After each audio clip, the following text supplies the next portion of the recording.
5 ta moldan boshlaganmiz. Bu yerning mehnatkash insonlari ichki bozorlarimizga sifatli go'sht mahsulotlarini yetkazib bermoqda. O'zimizdan tashqari 5 ta odamni ish bilan ta'minlaganmiz. Necha bosh chorva bor? 90 taga yaqinroq. Umuman kredit olmaganmiz hozirgacha. Xudo xohlasa 1000 taga chiqarish. Mana yangi joylar qilib qo'yamiz. Mana yana 100 talik joy. 2 ta mol bilan bo'lsa ham boshlash kerak.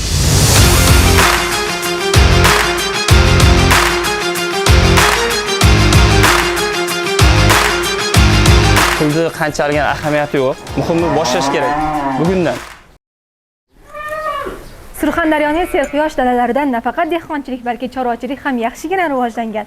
Bu yerning mehnatkash insonlari ichki bozorlarimizga sifatli go'sht mahsulotlarini yetkazib bermoqda. Ayni paytda biz Qiziriq tumanida joylashgan qoramolchilik va qo'ychilikka ixtisoslashgan fermer xo'jaligidamiz. Assalomu alaykum. Assalomu alaykum. Rahmat, yaxshimisiz? Rahmat, yaxshi. Sir bo'lmasa, bu chorvangizda necha bosh chorva bor? 90 taga yaqinroq. 90 ga yaqin chorva. Shunday. Qo'ylarchi? Qo'ylar 200 ta. Ularni go'sht asosan qayerga yetkazib beriladi? Ichki bozordan. Ichki bozordan. Shu yerda.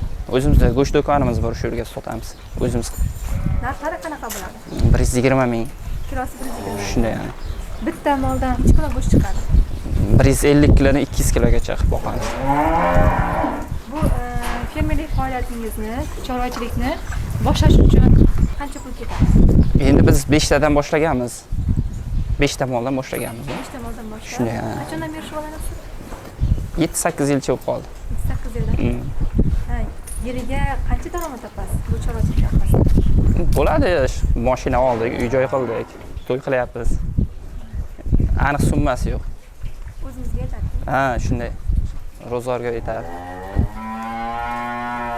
Ishchilar ham olganmisiz, faqat o'zingiz? Ishchilar bor. O'zimizdan tashqari 5 ta odamni ish bilan ta'minlaganmiz. 5 ta odam ish bilan ta'minlagan. Shunday yani. Yaxshi. Kelajakdagi rejalar qanaqa? Ko'paytirish. Xudo xohlasa 1000 taga chiqarish. Joylarni mana yangi joylar qilib qo'yamiz. Mana yana 100 talik joy. Inshaalloh kuzga yana olamiz. 1000 taga chiqarish. Xudo xohlasa. Sigirlar yo'q. Sut mahsulotda ishlaysiz. Bor. Dalada bor faqat. Ularni chiqarib yubordik, nimaga, bedaga chiqarib yubordik. Bedaga chiqarasiz. Kuniga necha litrgacha sut olasiz? Endi hozir 7-8 ta mol bo'lsa 50 litrcha bo'ladi. Bu sutlar ham ichki bozorda sotiladi. Shunday yani, shunday. Chorvachilikni boshlashda asosan qancha summadan boshlangan? Qancha mablag' bilan? Endi hamma imkon darajasida 50-60 million bilan boshlasa ham bo'ladi. Fermerlik faoliyatini boshlamoqchi bo'lgan va shunday chorvachilikni boshlamoqchi bo'lgan yoshlarga nima degan bo'ladingiz? Nima deydi?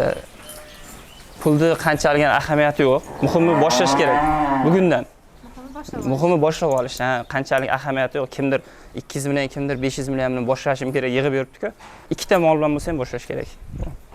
Demak, bu ham mehnatli, ham daromadi bor bo'lgan soha. Albatta.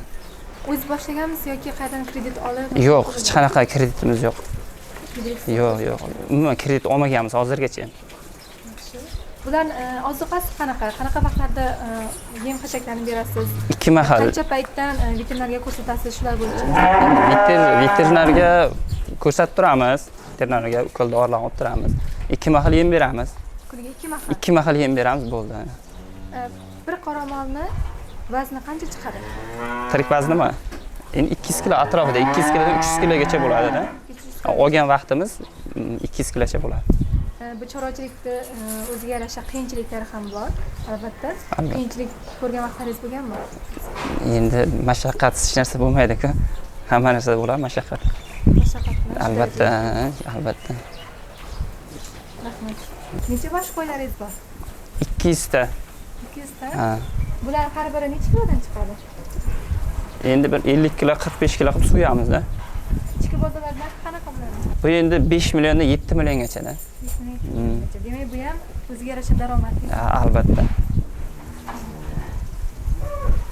Bu ham boshlanishda 7-8 ta qo'ydan boshlaganmiz-da. Mahalladan shu yerdan 7 ta 8 ta qo'y olib kelib ozroq boqdik. Foydasi yaxshi ekan. Shuning orqasidan qo'y ko'paytirdik. Oldin faqat qoramol boqardik. Bu ham 3 yil, 4 yil bo'ldi bunga ko'p bo'lgan. Qanaqa turdagi qo'ylarni boqasizlar? Buni Sarosiyo tumanidan olib kelganmiz, Hisor qo'ylardan. Sezonda olib kelamiz, avgust oyida 100 ta olib kelamiz. Keyin ko'paytirib 2 yildan beri tug'diramiz, keyin boqamiz. Bir tug'dirgandan keyin boqamiz.